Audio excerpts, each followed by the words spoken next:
Welcome to the Resilient Performance Podcast. I'm your host, Doug Kachijian, and today I'm joined by Dr. Kelly Starrett.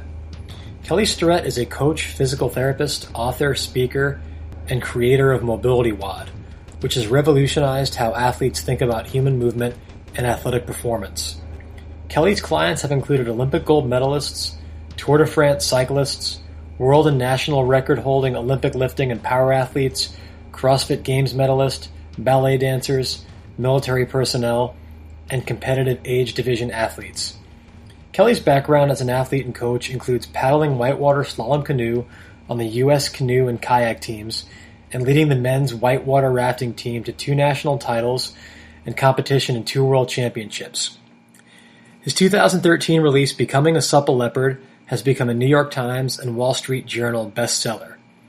He has lectured at the American Physical Therapy Association Annual Convention, Google, the Perform Better Summit, the Special Operations Medical Association Annual Conference, police departments, and elite military units nationwide. I'm being totally sincere when I say that Kelly is a big reason I decided to apply to physical therapy school. As I was transitioning out of the active duty military, I knew I wanted to enter a profession that afforded me the opportunity to pursue my interest in sports medicine, but more importantly, high-level physiology and performance.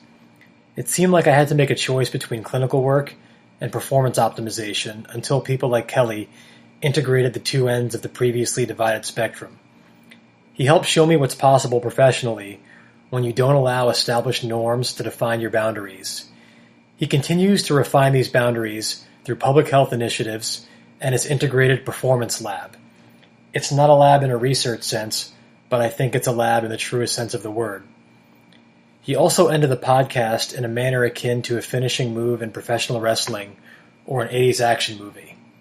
Hit the brakes and he'll fly right by. Hey Kelly, thanks so much for coming on. We've corresponded over the years and it's great to finally chat more formally in this kind of a setting. I wanted to begin by asking you, what was your impetus for starting the Mobility Project? I remember, I think it was like 7 years ago, going on YouTube or social media and seeing this guy, you, in his backyard, kind of like the Blair Witch Project, squatting for 10 minutes and talking about how important it was. And it resonated with me enough that I actually logged on every day and was looking forward to your follow-on messages. So did you ever think that, after that initial encounter on the Mobility WOD, that it would lead to all these amazing professional opportunities that you've had and that it would create this incredible platform for you to promote healthy behaviors on such a large scale? Well, the short answer is yes. No, look, here's the deal. When we started this idea, in 2010, honestly, YouTube was nascent and developing and wasn't what it is today. The way we consumed, YouTube wasn't the way it was today. It was long enough ago, believe it or not, that the iPhone did not have a video feature. And then when the iPhone did get a video feature, it still didn't upload immediately to the internet. So we were filming on a camera, we were downloading it. We were on Blogger. It was just a real different era. And the idea behind starting to have this sort of real honest conversation, the conversations that I was having in my practice and with my athletes. And remember, I'd already been teaching a performance course for years at this point, was that I was seeing the same sort of sequelae practice patterns over and over again in these athletes. And, the people I was seeing, the military, the tactical athletes, the high-level, sports performance athletes, plus just the moms and dads that were coming in for, GPP and fitness. And, a lot of the conversations I was having in my practice and in the gym were all around the same sort of sets of problems. Is that I was realizing that people didn't have any benchmarks for identifying full function within their own lexicon or experience. It was just exercise till you have pain and then go see someone put the fires out. We hadn't established benchmarks for what normal range of motion was. And what was happening was that people were coming to me and spending a lot of time and money to get there so that I can answer very simple questions that, really the basics. Because, honestly, when you see something that's complex, when you see a motor-related, a musculoskeletal-related problem, it's multifactorial always, and it's a conversation that we have to have in the gym around, tell me about your stress, tell me about your sleep, do you drink water, did you warm up, before you trained, and then we're also saying, well, hey, look, I noticed that your hip capsules are stiff and your quads are stiff, and you move with a compensation pattern, and all of those things, are begetting sort of an experience where you were getting away with a lot for a long time. And what we started to realize is that if we started to at least advance the conversation, then I didn't have to have the same conversation over and over again. I could reference videos, I could hand this out. And more importantly, we could start to serve our greater community, because what we were seeing was we weren't ever going after tissues for tissue's sake. Like, we don't care that your quads are stiff. We care that your quads are stiff, and that's diminishing your capacity to generate force. We're seeing that your stiff hip capsule is allowing you to end up in poor position squatting and lunging. And ultimately, it always came back to performance and to getting into more robust shapes, and the shapes that we were teaching for elite level performance. And I think there's a little bit of a disconnect sometimes in the fitness world or even in the healthcare world, is that we can't tell this contiguous story from injury, rehab, mechanisms of injury back to, what it looks like to win an Olympic medal in some sport. And there were like two different languages in physio at the time, where there was this rehab language, and then you did a whole bunch of rehab exercises, and then you were discharged, and then you just went back to what regular strength and conditioning was. And so when we started this, we're really, it's hard to remember that this long ago, not many people were mobilizing to improve position. That wasn't really done. People weren't, my school was a heavy Maitland Australian trained school. And, sure, I would clear the hip, looking at back pain, because that's how we were taught. But we weren't also taught to clear the hip or improve internal rotation or flexion to improve someone's mechanics around performance. And I think when we started this, we said, hey, look, let's make a video a year. Like that old concept of a poem a day, and then let's just get out the basics. At least we can start having serve this community because what we see is just that people taking this shotgun approach. I mean, no one was rolling on lacrosse balls. There were those white ubiquitous foam rollers that sometimes people would do a little bit, but mainly people would sail in and out of the gym, and they had really divorced the training experience from the diagnostic tool and the sort of full position. We hadn't made position truly and legitimately part of the training conversation. So, what we were doing is we were, in a world where people were training at much, much higher levels in all sports now. The internet really changed that. And suddenly we realized that we had to sort of advance people's understanding of how their bodies worked, and the realization that they couldn't wait for someone else to fix them. They had to make the sort of downregulation tissue changes or the positional competency, and that had to become part of the daily athletic experience, and it wasn't. So lo and behold, we made one video of me basically filming my crotch for 10 minutes, and something that I thought was really easy. And I don't mean to throw shade at people who struggle for that position, but this is a shape that you should be able to get into to take a poop, to build a fire, to work on the ground. I mean, literally squatting is the thing, and you have been to some austere environments. Every single person there can squat. So the fact that we were seeing high level athletes miss squatting, it seemed like 10 minutes was a long enough test, a 10-minute squat test of just relaxing, chilling out in the bottom position to sort of rub people's nose in it, that it was sufficiently difficult, that people struggled to be in that position for 10 minutes. So that was the opening salvo for a really greater conversation in this athletic community. And then, of course, things have snowballed a little bit, but that was never our intention. Our intention was always just to solve a set of problems, and that was really, I think, trying to show people what we were doing, what was working, and I came out of a tradition of CrossFit, and Greg Glassman was very, very clear about CrossFit. He said, hey, look, this needs to be observable, measurable, and repeatable. And I was like, hey, that sounds a lot like test, retest in physical therapy, like, well, how do I know I made change, because you can see it and you can experience it. And ultimately the downstream experience of that is that you see improved performance and wattage and output, whatever the functionality of the human being is. So, when we started working in these communities of high-level sports and in the military and at universities, and we started translating. I really worked hard to band distraction, trying to change passive exception motion of joints now. I mean, that's just like that's Tuesday. It's vanilla. But no one had done that before. When I was a young physio in my first job at a sports orthopedic clinic, mobilizing someone's hip with using a mulligan distraction, but doing the joint capsule, basically doing hip quadrant. I was like, why can't I do this to myself? And that was when I flipped upside down, got on my knee, started distracting the hip, and started to try to improve my internal rotation of flexion and hip capsule mechanics myself. And that was really the beginning of trying to say, hey, look, it's always good to get skilled care, but a lot of what we're doing as physio is not skilled care, and is frankly the domain of positioning, and it's the domain of the coach. And lo and behold, here we are now, all these years later, and still having the same conversations, except people are a lot more sophisticated about how their bodies work.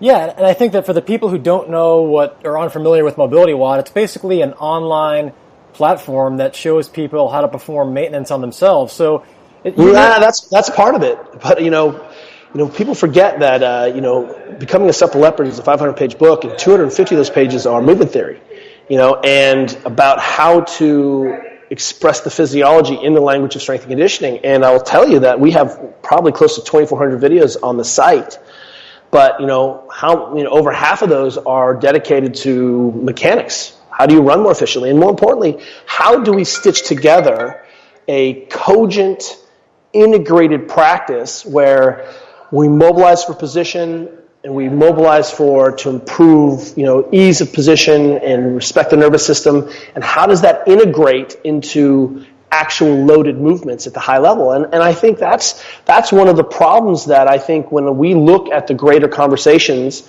you need to show me how your dead bug progression can suddenly end up scaling into deadlifting. And if you can't make that contiguous line, then we need to evaluate what you're doing. And I think that's one of the things that we feel very strongly about is that we need to make sure that when we make a set of conditions, especially as physios, we say that this is true or this holds true. We want to make sure that is that hold true at this population for a specific population, because we're looking for universal principles, and that a lot of the things that we teach and talk about, are movement tradition based. These come out of ballet, and they come out of dance and circus and high level sports training and gymnastics and Olympic lifting and our Olympic running traditions. And what you'll see is that this consilience, being able to derive integrated practice, is that we can start to see the commonalities to all these things. And that's why we have said to athletes for a million years, hey, gymnastics is really a good idea. It teaches a lot of body control and stable positions for the joints and these body, and hey, and by the way, most of the formal traditions around sports usually involve some barbell training. Well, what is it about the barbell training? Is it just that we're getting stronger and the tendons are healthier? And so, what we're really always trying to make sure that we have this conversation is say, okay, does this hold true? Does it hold true for children? Does it hold true for Olympic athletes? Does it hold true for rehab? Does it hold true for my elderly? Does it hold true, for sport development? And suddenly there's a lot of conversation that gets winnowed down because we can say, hey, this doesn't scale or it doesn't hold true all these conversations at all these different cohorts and all these different, aspects of the population. So we can still say, hey, maybe that's a valid technique, but you can't paint everyone with that brush. But it turns out everyone squats, everyone hinges, and these are the fundamental expressions of how the human being works. And I think what's interesting is that there is such a disconnect from the classic medicine physio tradition and how actually athletes were actually being trained and coached at all levels. And we've really worked hard to bring those together. We see that the coach has to be a lot more responsible for putting their athletes in better positions that actually reflect the physiology of the human being. And physios have better be able to speak the language of high-level performance and be able to hand off that coach or hand off that athlete back into performance besides, hey, you're good at your terminal knee extensions and, you've met these really low criteria for rehab. And we're going to continue to have to work better at streamlining that process for people. Yeah, and I think that your written and your online work really focus on empowering the end user and creating self-sufficiency. Yeah, what else is there? Yeah. Seriously, what are we talking about? But that can be threatening to people in our profession who are trying to sort of mystify and legitimize what they're doing. So for the manual therapists or the self-anointed manual therapist, they'll say things like, oh my God, you can't teach someone how to do a joint mob or soft tissue work when you're effectively doing that. And so, but I would argue that your transparency has made you more sought after as a consultant, not less. So why do you think it's so important for medical providers to try to make themselves as obsolete as possible when we know that's not actually going to happen? Well, I think we come back to first principles and what is the goal? The goal is not for me to set up, let me backpedal for a second. We see a lot of students in physio and osteo and even chiro come through and, and they always do these internal interviews and they're like, can you talk about a time where you felt compromised morally as a physical therapist? I'm like, yeah, I get paid when people are injured and I decide how long I'm going to see them and when they're discharged, right? That's a great point, yeah. And I'm like, so what's the conversation here? And, I think the real point of this is, first of all, what I'll tell you is that if we take a 30,000-foot view, let's just give ourselves a grade. How are we doing on obesity? How are we doing on sedentary lifestyle? How are we doing on ACL injuries? How are we doing on low back pain? Let's give ourselves a grade, because it seems to me those things aren't getting better. They're getting worse, that there's more of them, that diagnostic imaging has muddied the water even more, right? That people can easily search, MD.com and, that maybe more people are engaging in higher levels of activity, and that expose their compensations earlier, right? But, 80% of runners are injured in a year. How's that going? Why is this even a conversation about what's dangerous about beginning to say, hey, look, we need to think differently about how we're empowering people to understand how they move. And maybe this isn't physio at all. Maybe this is just coaching. I just happen to be a physio who was trained that way. And I think what's interesting is, sometimes it looks like we're looking on the other side of the elephant, and we're all staring at the elephant, but it looks like we're talking about the other side of the elephant, even though we're standing on one side, and that's because we have lived on the other side. We know what it's like to work with a population day in and day out for a decade. We see elite level populations from literally every single professional sport you can shake a stick at, from the All Blacks to the Warriors. We see everyone's stuff. We know how coaches are training. We know how rehab professionals are working within those organizations. We see how universities are trying to solve the problems of sports performance and overuse and kind of the chronic, typical, normal accidents of sports and performance.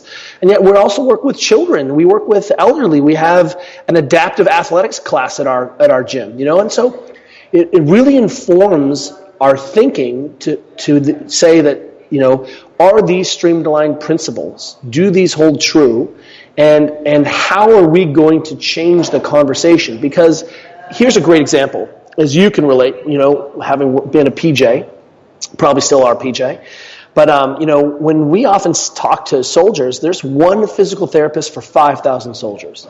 And I'm like, how's that working for you? How's that going? The last time I saw the Army incidents, they had 1 million non-combat related orthopedic injuries in a year. 1 million non-combat related orthopedic injuries. That was like a 55 million lost user days. Let's just make this about money. I'm like, what are we talking about? And if we can't get our shit together as a profession to say, hey, look, we can't always be reactive. we're going to eventually have to get out ahead, which means that we have to be able to move beyond, saying things like, oh, it doesn't matter if you round your back, when you lift. You shouldn't be afraid to round your back. And, well, that's true. Your spine is designed to flex. But there are universal principles around handling large loads that don't include spinal flexion. And so it's important at some point we say, we're going to have to teach you how to sequence your pelvis on your lumbar and how to get organized and how to breathe in Valsalva so you can create a stable spine so you can lift that thing up. When I'm out at Arizona with the pararescue guys, the number one mechanism of injury for the pararescue that I understand, and you can correct me if I'm wrong, is getting the litter out of the helicopter. Like that is the destroyer of combat medics' backs.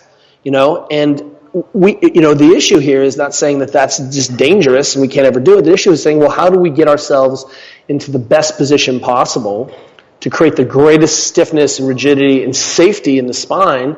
And then that's enough. That's enough to protect us. It doesn't have to be ideal. It just has to be idealized for the conditions available to us. And I think that's what's really interesting about this greater conversation right now. I mean, I wouldn't say that this is the thing that preoccupies everyone's life right now, but there's a little bit of a battle going on between the biopsychosocialists, Peter Sullivan, and then we have the other kids who are hardcore biomechanists, right? Like tissueists, we'll call them that. And I have to say that if I have to draw a line in the sand, I probably fall closer to the biopsychosocialists, only because we're always talking about environment, and we're always talking about habitus and sleep and load, because that's part of the athletic tradition. So it's not so crazy that we're saying that, hey, look, your stress is impacting your tissue tolerance, and your hypohydration is impacting your tissue tolerance, and and we're going to have to have these conversations. I mean, in our clinic, let me just spin back. So we're talking about sort of some of the greater issues and sort of conversations that we're having in the physio landscape right now. And, one of them is fear-mongering, which is legitimately, a problem. I get it. Because, we don't want to tell people that they're not designed to move. But if you spend 1 second in a gym, like in our gym, for example, I'll just speak to my own experience. We have 30 people on Saturdays with various spinal cord injuries and above knee amputations, below knee amputations, missing upper extremities, and the conversation is always empowering about what we can do. Where do we teach the person to block so they can optimize what their available ranges are and available capacities? And when we teach high school level kids, we always ask the same question. So just not so long ago, I was in a room full of like 250 high school kids. I'm like, how many of you guys are pain free? And 2 hands go up. And the starting pitcher, the star pitcher there, and the coach is like, you're in pain? He's like, yeah, my elbow always hurts. He's like, why didn't you mention it? He's like, because you never asked. So I think this pain experience is that people are always in pain, and we're always talking about, or they come to us with some history from injury or pathology. It doesn't matter, but the conversation is always around how do we get the person to be self-empowered. And if you're a biopsychosocialist, how can you not also be empowered to say, hey, look, we need to teach people how to downregulate their tissues? And we are biopsychosocialists in so much that we talk about empowerment of the person and not talk about hump the lesion. Yeah, I think those are great points. And there's actually empirical data to support what you're saying with regards to the military and the special operations population. A study came out in the Journal of Special Operations Medicine a few years ago where it talked about how over 75% of the injuries that put operators off status were completely preventable and typically associated with what they were doing in their own physical training. So we're not talking about guys like parachuting, out of planes at night and spraining their ankles, or guys getting shot. It was, and if you talk about, like, if you want to quantify it financially, the cost is huge. And this isn't like minor league sports where you can just go to the farm system and get somebody else. And typically the guys who are the most experienced and offer the most from a leadership standpoint are the ones who have the most wear and tear and have accumulated the most preventable injuries. So I think that's really important. I think what's also important to emphasize is that there's been this kind of counterculture movement in physio where I think that sometimes we're asking the wrong questions and focusing on the wrong metrics, where everything revolves around pain. So we'll say things like, it doesn't matter how you move as long as it's pain-free. And I would argue that, if you're pulling a maximal load from the ground with a rounded spine, that's not the same as picking up your toothbrush when it falls on the ground. So do you think that sports medicine tends to focus too much on pain reduction, where we can't really correlate position and mechanics with pain because it's just too complex and dubious, and maybe not enough on things like function and output? Because you were an athlete, and in my athletic background, I always remember there were certain positions that allowed me to maximize my performance and my force output. And when I learned how to skydive in the military, for example, they didn't just say fall out of the plane however you want. There was a way to fall that allowed your body to be the most stable and allow you to maneuver your equipment and your body. So kind of that relationship between position, pain, and performance. And what do you think is a reasonable line to draw? Well, I think what's interesting there is, first and foremost, sometimes we have to recognize that the body is very resilient, and incredibly so, right? Like freakishly so. Where I have sat in surgeries with my NFL veterans, and they're in getting a knee surgery because they're blocked in flexion, right? They just literally don't have any more flexion. And when the surgeon goes into the knee, and there are marble-sized, floating bodies, and and the cortical bone is bloody, and there's the meniscus is frayed, and and there's osteophyte, and there's no knee pain in the joint. Tells me, hey, we have this immense capacity to buffer, let's just say changes in tissues, right? Until we don't, and there's that classic tissue, what is the sensitizing mechanism, and I think it's important to understand that, we oftentimes, especially in the performance community, have skated by on tissue tolerance of our athletes and people working because it doesn't hurt right now. And we consider pain to be a lagging indicator.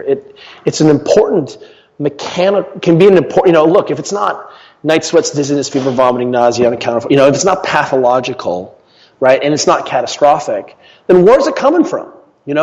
Sure, your stress is a component to that, your hypohydration is a component to that, your nutrition is a component to that, your habitus is a component to that. But also, at the end of the day, we are movement animals. We're forgetting that the reason we have a nervous system is to move ourselves through the environment.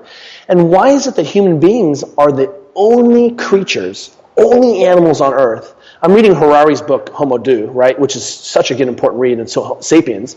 And we're a physical animal with consciousness. But I'll tell you that zebras all run like zebras, and cheetahs run like cheetahs, and dogs run like dogs. And what is it about humans that we have, we have the right to say that our femurs are so radically different from one another that we all are unique snowflakes? Well, the issue is that, we don't pay a penalty for our biomechanical compromise, because the system is so robust. A horse gets pneumonia, it's a real problem.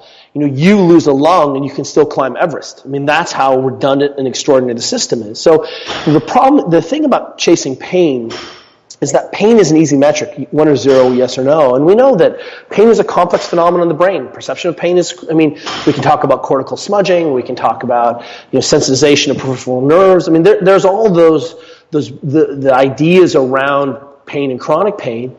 But it's also interesting to note that, that it tells me about something after the fact, right? And that when we ultimately have to shift the conversation into, what is the best way to restore that motion?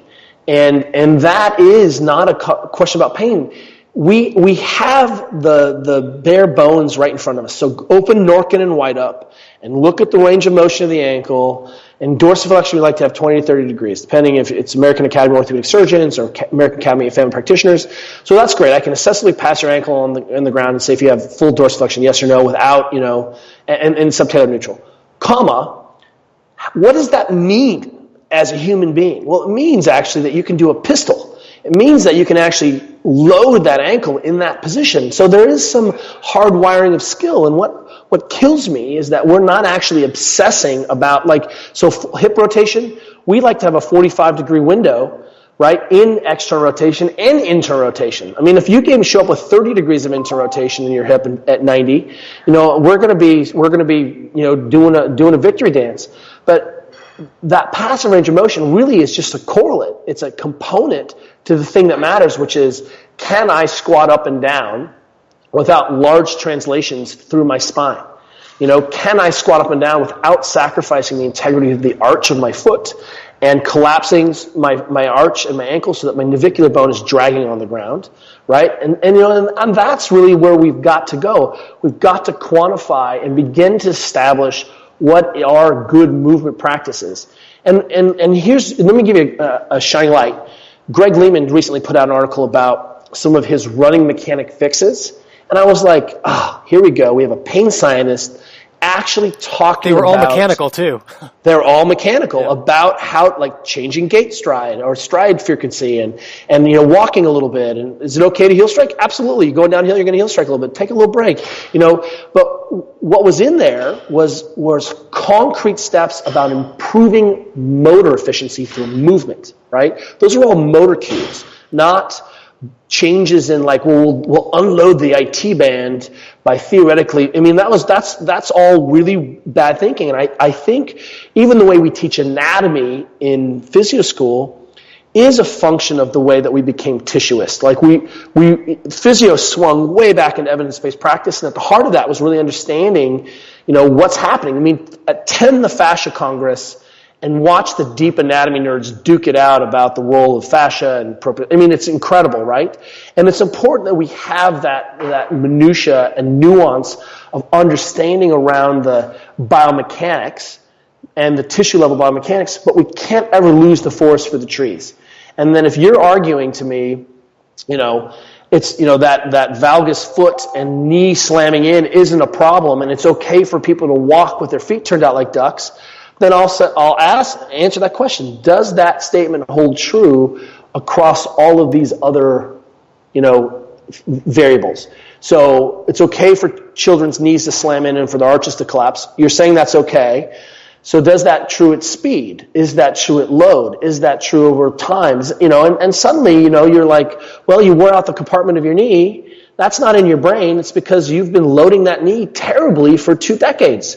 And I think what's really, where I'm spending a lot of my time thinking right now is in the field of complexity theory, and really understanding that the biopsychosocial model, is really just, window dressing to this idea that in complex systems, and that there is no more complex system than the human being, it's difficult to see how variables are interconnected and are coupled in terms of cause and effect, these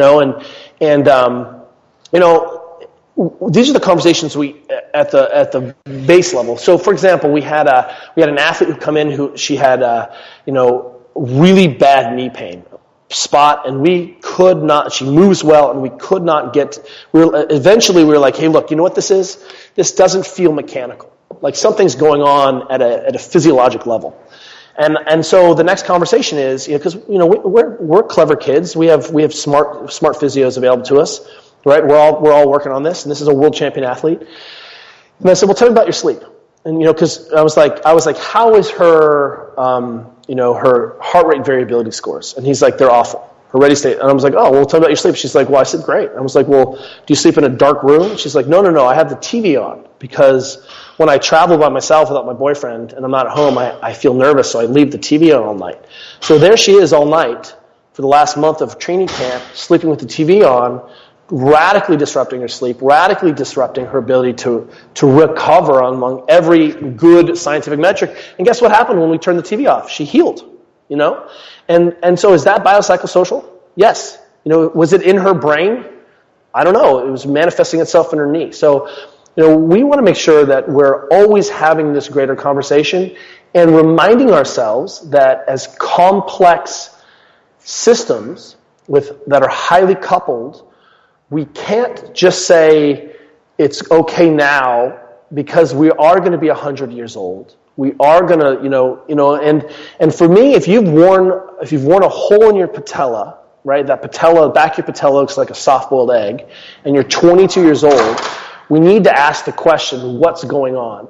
And in that complexity theory, the things that we can control, we can control. So we can control movement mechanics. We can control technique. We can then begin to control diet. and improve non-inflammatory diet. We can begin to improve sleep. We can begin to improve soft tissue downregulation. There's a lot of things that we can control so that the things that we can't control, we don't worry about. And even in our original conversation about, working with the military, I tell you what, there's a lot of very good theoretical underpinnings of best practice, right? That like this is the ideal state of where we can get the highest level of human performance. Well, the first time I wore body armor for 12 hours, I was like, I get it. The first time I was strapped to another guy in a C-130 at 100 degrees for 3 hours, I was like, I get it. Like, I'm compromised. And go ahead and talk to our pilots, who are wearing body armor and are going up and down in the helicopter in the rotary wing, and their necks are, their hands are going numb. And, it didn't happen overnight. It happened over time, and then you ask them about their nutrition. You ask them about their posture. You ask them about their breathing. You ask them about teeth grinding. I mean, these are all sort of cues. And the idea is that, hey, look, it's really difficult to be a modern human and to sort of engage in the kinds of everyday pedestrian behaviors that allow me to be a human being.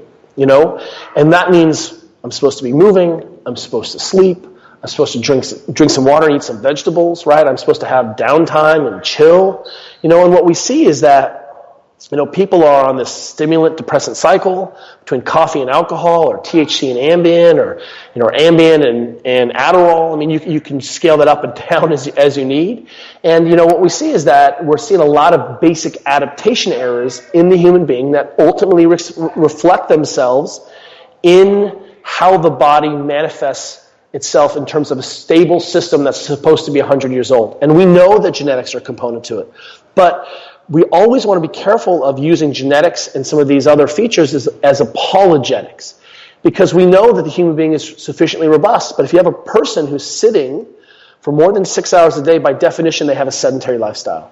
If we're not in sort of valuing the positions and postures of people day to day for decades, and then we wonder why they have shoulder impingement, then shame on us for not being able to connect the dots, even though maybe there's no science. But we never, ever want to make sure that we're confusing science with logic. Does that make sense? Science and logic. And as long as we are always in observable, measurable, repeatable phenomena, and test, retest, and we say, does this hold true across cohorts? And does this improve performance and function? When we start to wrap all of those things together, then suddenly we can discard a whole bunch of things and we can include a whole bunch of things, And so maybe, I like what Thomas Myers wrote in the intro to, his last book, when they reprinted it. And he says, look, when we know we can't stretch fascia, but when we make changes to those tissue systems, what's really happening there? Are we affecting the nervous system at a segmental level? Is this a local phenomenon? Are we improving length tension relationships in that localized area? Is it down? Yes. Exactly. It's all of those things. And to get caught up in the true mechanism instead of the output is to lose the forest for the trees. To understand the mechanisms are important, but more important is that we have to be thinking of scale. Otherwise, we're never, ever going to solve any of these problems. Women are still tearing their ACLs at 8 times the rate of men. So I ask again, how's it going? How's your elite level physio? Because, if E.O. Wilson says the highest compliment or the highest goal of science is to improve the humanities, what I will tell you is that these side conversations, which are important and merit value, if they don't improve the welfare of the people we are treating, then it is bullshit. And quit it, right? It's a lot easier, and it's a lot more simple than we think. Yeah, and I mean, what you're saying about complexity speaks to the fact that no clinician should really identify as a pan scientist or a biomechanist, because it all matters. And even the biopsychosocial term, it's kind of rhetorical because everything has always mattered, so this is not anything new. And that's basically what you've been talking about for the last 35 minutes here. And that segues nicely into, if I didn't know you and I was sitting next to you on a plane and I asked you, oh, hey, your name's Kelly, what do you do for a living? I don't know that the term physio accurately encapsulates what you do. So how is the learning from people outside of your profession, the profession in which you're classically educated, made you more effective at physio? And I suppose a related question is, How has your own training and self-experimentation influenced your way of thinking? Well, here's what I'll say as a strength and conditioning performance coach. I don't just teach, like I have a performance lab, I teach high-level Olympic lifting, but I also have a fitness class, like on Tuesdays and Thursdays at 9:30. You just come to San Francisco and see what a movement practice looks like. Like it's just movement practice. I call it skilled conditioning, right? And what I'll say is I could never have been the coach or become the coach that I was. I've been teaching complex motor skills since I was 12 years old. I got my first job teaching whitewater kayaking at age 12. And I've been teaching, and my mom's a teacher, my parents are teachers. I grew up in the back of a psychology classroom. She's a professor of psych. I've seen teaching a long time. Everyone in my family they were outdoor adventurous, they were teachers, they were mountain guides. I mean, my mom's boyfriends were mountain guides. Teaching is what we did. And what I'll say is, I was a decent teacher. Then I went to physical therapy school, and I learned to think critically. I learned to organize my thinking. I learned to ask questions about research. I learned to interpret research. I learned to, I'm really grateful that I had an entire 2 semesters of gross anatomy. Me and another student had a single body for an entire year. I am so grateful that I had that experience, and the most important things that I learned in the orthopedic physical therapy realm, or even as a human performance specialist, was all of this time I spent in neurologic rehab, talking about pain, talking about downregulation, respecting neural tension.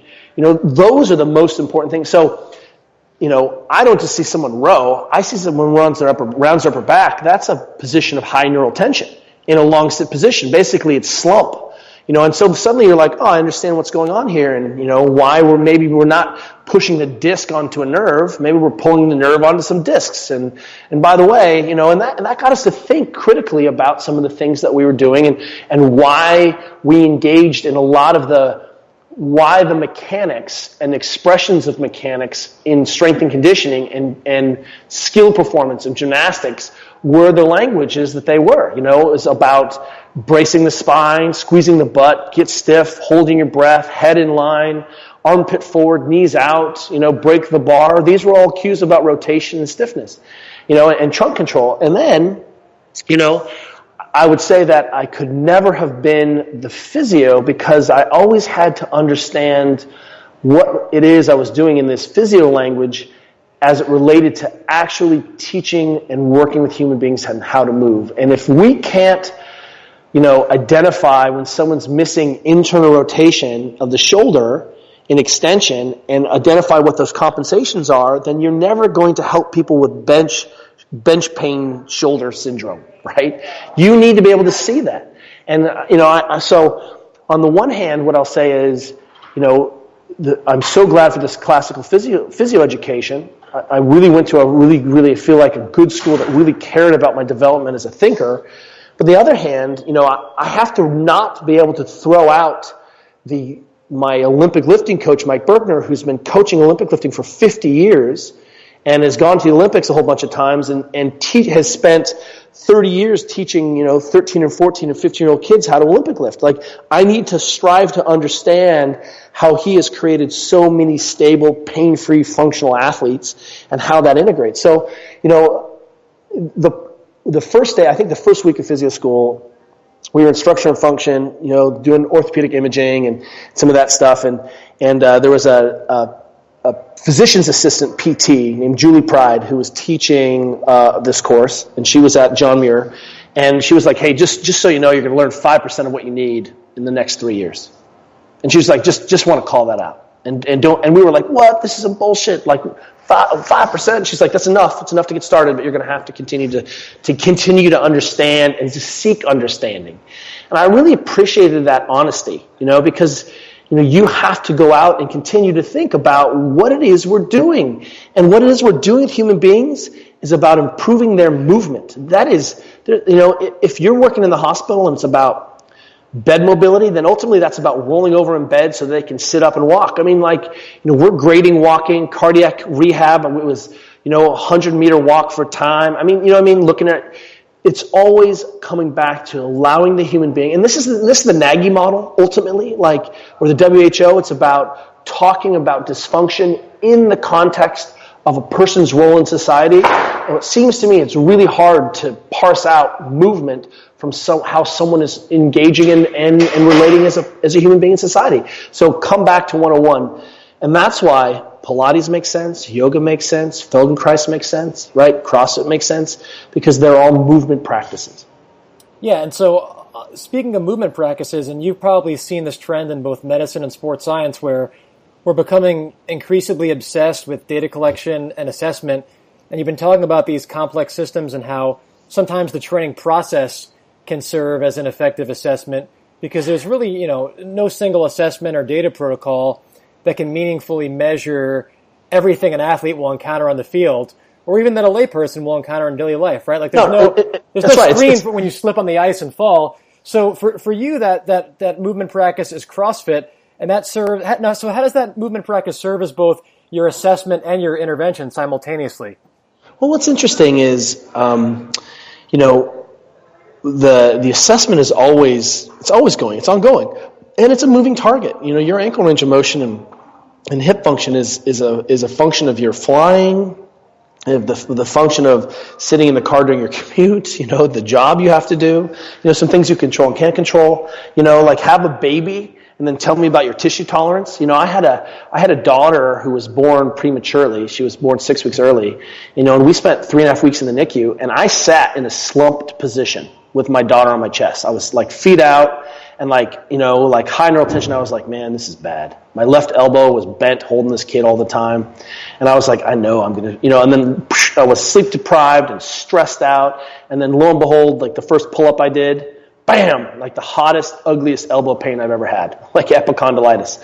And, and I was like, man, I made that myself, it's really great to understand what caused that, I still had it and I still had to be with my kid, right? So, the idea here is, when we are watching people move, we're doing so to try to understand what's going on. And if we can't establish full range of motion of the shoulder, then it's going to be really difficult for us to establish if that overhead position is the problem with your swim stroke or your downward dog in yoga or your handstand practice or your ability to throw. And if we assess it, in manual therapy by overpressing the joint just to clear it for pain, why aren't we also looking at your motor control in that? And what I'll say is that, one, we know it's a moving target, and two, we know that very few of us sometimes come in with full capacity. And I would say what we call full normal capacity, right? Can you squat butt to ankle without collapsing your arches? Any foot position. I don't care. Just don't, you can turn your feet out 30 degrees if you want, but just don't collapse your arch, right? And what you're going to see is that, hey, a lot of these things take time to develop. And it's interesting that we used to have lots of games that taught this, right? Like, here's an example, hopscotch. My favorite single leg control, eccentric loaded hip hinge for girls, right? Double leg, single leg, stop, hip hinge, rotate in one single leg. I mean, do you think if we put hopscotch back in, we would see fewer lower extremity injuries in women athletes? The answer is absolutely. So, I think the problem is moving well takes a long time to develop as a capacity, and it's a capacity that's skill-based. And what we have done effectively when we say that it doesn't matter is that we have discounted the movement traditions of thousands of years. You don't just go in and start folding over and doing yoga. Yoga is a very, very technical movement practice. Why does Pilates teach the way he taught? Why is Olympic lifting taught the way it's taught? It's because the shoulder is organized in a certain way to express positions of stability in those shapes. And so what we want to make sure is that we are, one, in our movement traditions, expressing normal range of motions regularly and at full capacities in our movement tradition, movement practice. So if you're doing yoga, well, I guarantee you are touching all of the archetypes and all of the root positions of the shoulder and the hip and the back. I guarantee it. If you're doing Pilates, you're doing the same thing. Well, it turns out CrossFit is a pretty good movement practice. And remember, that can be scaled up and down in intensity and load. But ultimately, not only am I interested in that you can control the position, I'm interested in that you can control the position under a little bit of load. I'm interested in you can control maintaining your shape and integrity of your spinal mechanics when you're breathing hard, when you have to go more than 1 minute at a time, when you're competing in stress. And so, what's interesting, I think, is the real conversation is where's the best pace to develop sort of language competency and language fluidity in people, and is that the gym? Is that in PE? Like, where are the places where we're going to put those things in so we can begin to, not to have this conversation? Because most of the people who come to the gym, we get to reinforce and teach them everything from scratch all the time. And, and at some point, we said it doesn't matter, because the knee is pretty robust engineering, but it does matter. And it always matters, especially when you're suddenly going to go fast, or you're going to slip on the ice, or you're going to catch a kid who's out of control on a sled. These things matter. Or if you fall foosh on the arm, it matters. So at some point, you're probably going to get out of your little, activity of daily living bubble, and you're going to have to go be a human being, and you better have practiced some of those positions, so that at least we can say, hey, I have control in this realm, and I have control, and I have tissue tolerance in this realm, and it's a daily practice, and it's going to take months and years to develop, and that's why we do this, Yeah, and one of the things I've always appreciated about your work is that you establish context and a language that resonates with your audience within the framework of that movement practice. And I think that, I remember being a PT student, and you do these practical exercises, and you want to show the teacher or the instructor how much you know. So you're like, your pelvis is rotated this way, you have a 5 out of 5 on this muscle, and it's like no patient actually cares about those terms. They're not meaningful. And they're correlates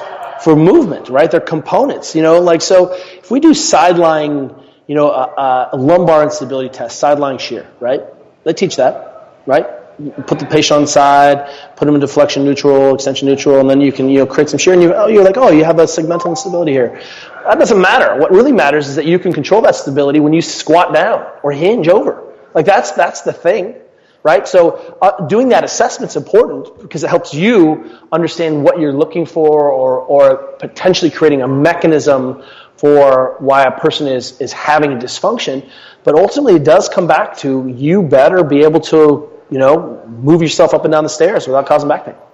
Right, and then I think that in our profession in particular, we've kind of replaced some of that biomechanical language. Now it's more in vogue to talk about things like cortical smudging and ion channels and amygdalas, but I don't think patients want to hear about that either. I think there's really a disconnect where we're so focused on how we communicate internally and not speaking the language of the patient, which is what you've done with CrossFit, because you're talking about it's not even CrossFit. Let's just I work in CrossFit, but this last year I worked with 20 professional teams and had 27 Olympians and at least 15 universities and 7 military branches. The military groups. It's not CrossFit. It's if you use your body under load, there are universal principles about how that works. Period. And it just turns out that when you talk about having a language to communicate that with professionals and having a mechanism of understanding what's happening underneath is important. But how we communicate that to our patients is why we take lessons in communication during school. And and if you're only using fear-based, you've got damaged tissues. That's weird. But we do see that we do have tissues that have changes. I think it was in the first semester of PT school where the head instructor, Steve Schmidt from Kaiser Vallejo, which is the Center for PNF, right? That is Maggie Knott and Cabot's home base. And he says, hey, I just want to point out that there's some great Australian studies that showed that everyone who died in car accidents, they pulled out their spines, everyone had degenerative changes. And everyone had, herniations, and everyone had osteophytes and stenosis. And none of those people had ever saw back pain or talked about back pain or seen a physician for back pain or had bad surgery. He's like, so, we have the ability to buffer these degenerative changes. So keep that in your mind as we're practicing all these things, right? And simultaneously, understand that what we say now is that, okay, you may have degenerative changes or changes in the tissues, and what that means to you is that you may be more easily sensitized. Or we say we're like, hey, you used your get out of jail free card when you tore your meniscus because you squatted like ass, right? I mean, you know what I mean?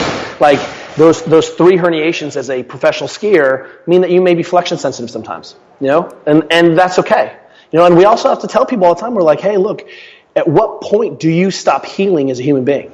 And people are like, never. And we're like, correct. And so you're telling me that if the human being over 2.5 million years of evolution designed it in such a way that if you injured your disc, you'd be in chronic pain forever, and then you die, that'd be the end. I mean, human beings would not last very long. So, it's easy to go down this rabbit hole of technical understanding about what's happening. It's a miracle. But in the bottom line, why are we arguing about the necessity to teach people how to breathe and stabilize? Why are we arguing about the efficacy of that when you slouch, your pelvic floor doesn't work very well, right? When you're overextended at the pelvis, your pelvic floor turns off. So if my athletes are peeing themselves and we have them squeeze their butt and reset their position and their pelvic floor turns back on, that is the science that I need to be a good coach. Does that make sense? I don't need, to show my athletes the women who are trying to get back into shape in our gym after having a baby and who have been bladder incontinent for 3 months, and someone just said that's normal. We're like, that's not normal. What's normal is that you can control this. And the loci of control, and I think maybe this is the heart and soul of this, is not the fucking physical therapist. The loci of control is the human being, is the person in front of you. And you are an allied healthcare, and your job is to make that person independent and put yourself out of business. That's it. There's no other thing. Yeah, totally. And then when you're talking about communication, I know that you do a lot of writing for a general audience, and you've got to make your material readable and engaging. And oftentimes in professional conversations, like amongst ourselves, we can be so nuanced and careful and contextual that it would bore the general population to tears. So I think this is an interesting question. Like, how can we be champions of good science and also deliver clear and definitive messages to uninformed people? Well, how do you teach 5-year-olds how to squat? Do you talk about external rotation of the hip? You know what I mean? Who's your audience and what are you doing? And right. And we should be able to scale up and scale down in our technical ability. Adam Meekins, always just laugh at me and be like, "Oh, we're going to smash him adhesions." And I was like, let me just go into Supple Leopard and see how many times I use the word adhesion. So it's about 120,000 words in that book, and adhesion is referenced once as a side conversation about what we don't talk about. You know what I mean? Like, so let's be very clear about what's going on. And also, everyone is proud of their own work, and they should be, and they're proud of making the changes in their community. And one of the things that I think has been very valuable to me is, because physical therapy is no different than any other field, but what we are always asking in physio is, or not in physio, in coaching, is we try to remind people to not nerd out or become hyper nuanced in the way a coach is teaching, but on what problems is that person trying to solve, and then is that the most effective way to communicate the solution to that problem, right? And so suddenly when you go in and listen to a coach teach with that brain set, with that skill set in mind, then all of a sudden, you get a lot of clarity and you get less attached to the language or process, and you get more attached to the outcome, right? Why is that coach using that term? Why is that cue in that moment? I mean, cue is a momentary conversational, crux piece to communicate between an athlete and a movement, right? That's really what it's about. And teaching is teaching. And so it's important that we're always asking, so let's take the stance of the biopsychosocialist for a second, right? Like Peter Sullivan. Like, why does he come to believe what he's come to believe? Because he was seeing a lot of patients in his clinic who were afraid to move, who had fear-mongered them into a way where they were paralyzed and couldn't move, who carried around a picture of an MRI that they had gotten 15 years ago and said, I can't do this because of this, right? And you're suddenly like, oh yeah, that is a problem. And I can understand how you got to that rational thinking. Does that make sense? Yeah, totally. And I don't ask that question in a judgmental way at all. I mean, I know you don't. I use metaphors and oversimplifications daily because I think that they work sometimes, and I'm very unapologetic about it. So I'll tell you what, my attorney wife, who is always in the room, is like, she's like, too much jargon. You've lost me. I don't care. She's like, quit it. Quit showing off for your friends. Like, doesn't matter. It's simpler. Take the language out. And we don't need to lose context or nuance through simplification, and we don't have to oversimplify, but we should be striving towards, we can have a really technical conversation about what your, the arches in your feet are doing, and what's the role of the plantar fascia, the windlass mechanism in your foot, or I can say, hey, look, when you squat, I don't want your ankle to change its shape in relationship. I want you to keep your weight balanced between your heel and the ball of your foot. Good? Great. Right? It's sort of being able to go down to the microscopic level and come back up into the macro level. And I think that's the thing. And I think the other thing that, kills me sometimes is, I always ask people, I'm like, well, who are you working with? Show me your populations, not because of proof, because I want to know what problems you're trying to solve. Because you can fool some of the people some of the time, but you can't fool all the people all the time. You cannot. And what I'll tell you about working in the population in which I work, athletes and people who are obsessed with performance, predominantly, is that they don't do things that don't work, and they discard practices that are wasteful and not good use of time. And so what's really interesting is, what we have is this gigantic laboratory where we're constantly, evolving our best practice into efficacy, right? Into adherence. I mean, some of the elephants in the room that we're not even talking about are the adherence levels. I'm just trying to think about the number of resources that I had as an athlete on the national team where someone was said, hey, here's how we're going to improve your positions every day. Here is a soft tissue movement practice. It didn't exist. Oh yeah, it didn't exist. I either went to yoga or I didn't. You know what I mean? And so suddenly, it's crucial that we're understanding where people are coming from and the populations they're working with to understand the solutions and why they're thinking the way they're thinking. That's what we need to do. And then we can always turn up and turn down first principles. So if you work in a predominantly geriatric population, your loading looks a little bit different, but it's still loading. Your speed looks a little bit different, but it's still speed. How do I know? Because we have 3 or 4 classes here at the gym, and the median age is 74 years old. You know what I mean? Like, we know what's going on here because we're working in those populations. Yeah, totally. And then, what's next for you? What are you working on now, and what's interesting that maybe you haven't kind of a problem you haven't tackled in the past that you're working on now? Well, I still think, one of the things that I think we've got to do a better job of is taking and unloading the non-skilled care out of our daily work as physios. And I think I read an article where Meekins was like, he's like, what am I doing? He said, am I a coach, basically? Or maybe it was Meekins, someone else. Am I just teaching movement? Yeah, the question is that skilled care? It's a skill. It takes skill, but is that physio skilled care to teach someone how to get up off the ground or to bring awareness or position? So maybe that's part of our role. But it turns out there's a lot of people who are really good at that job also that aren't skilled physios.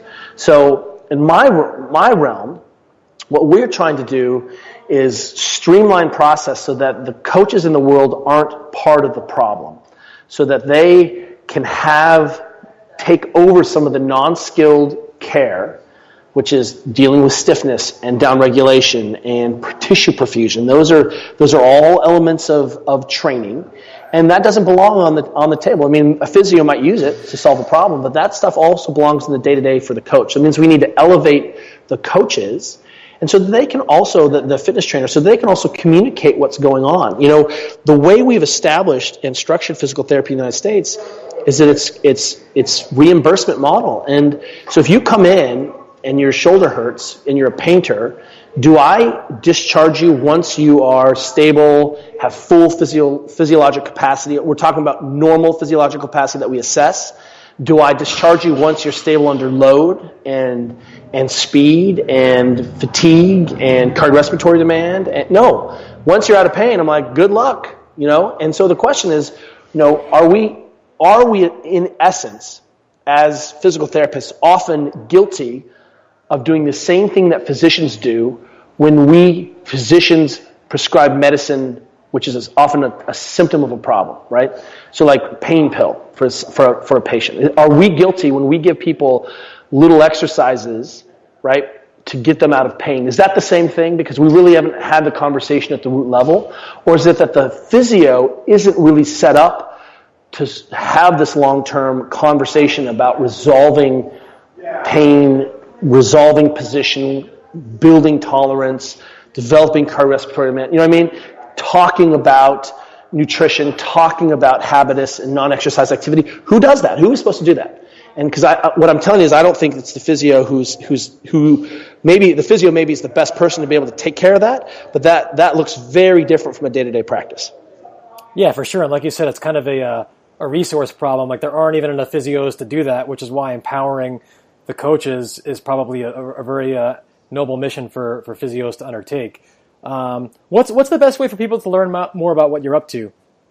Well, we maybe it makes people very uncomfortable, but we really understand that we're trying to help people solve the problems and that they're seeing in front of them, and those first sets of problems usually arrive when people begin to train, for whatever reason.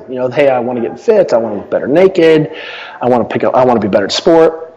And, so we are always on the internet at Mobility WOD, workout of the day, and, what we've got to do is simultaneously always be transparent in what we're doing. So you can come, and we've put this edict out. If you think we're being crazy, I have 2 orthopedic clinical specialists on our staff here at San Francisco CrossFit.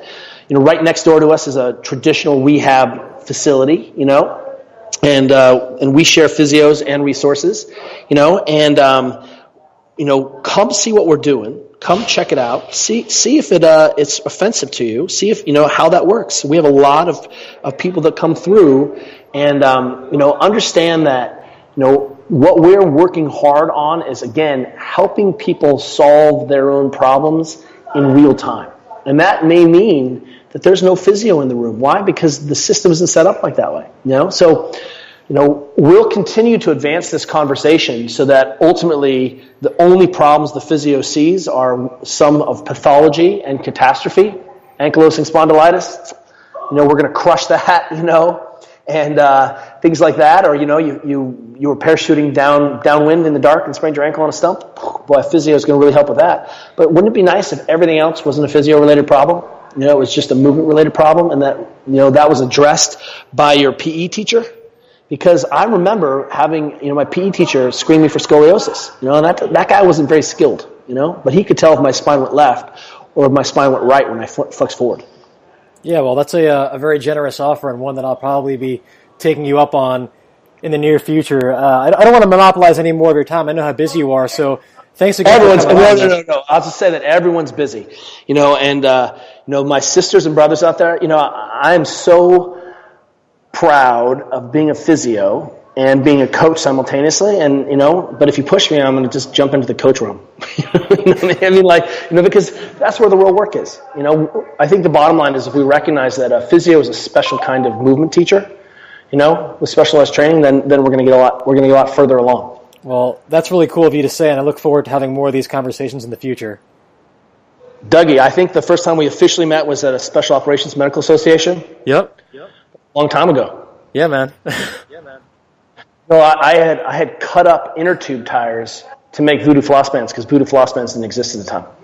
I remember that. And a couple of guys I went through the PJ pipeline with, way back in the day, like they were doing CrossFit before it was even really popular on the internet, and guys like Josh Webster and some of the California people. And I remember them telling me about you, and it's funny how things come full circle. Well, I appreciate your time, and and these are we keep having these conversations. And remember, I think everyone is right to a degree. How we practice, it's okay. It's okay to have, the conversation around physio should be the same as around Olympic lifting. That there's an American lifting camp, and they think that their model is the best, and then the Chinese lifting camp, and they think their model is the best. And how we measure who's the best, whose athletes are the most stable for the long haul, and who wins the most gold medals. And, I think all roads lead to Rome eventually, and it's okay to have style and variance, and I think there's probably always going to be some internal dissonance around what best practice is as we try to always strive for best practice, because there's probably multiple sets of best practice. Yeah, for sure. And a little contentious debate is fine anyway, where I think we all kind of enjoy that from time to time. Yeah, just don't be an asshole.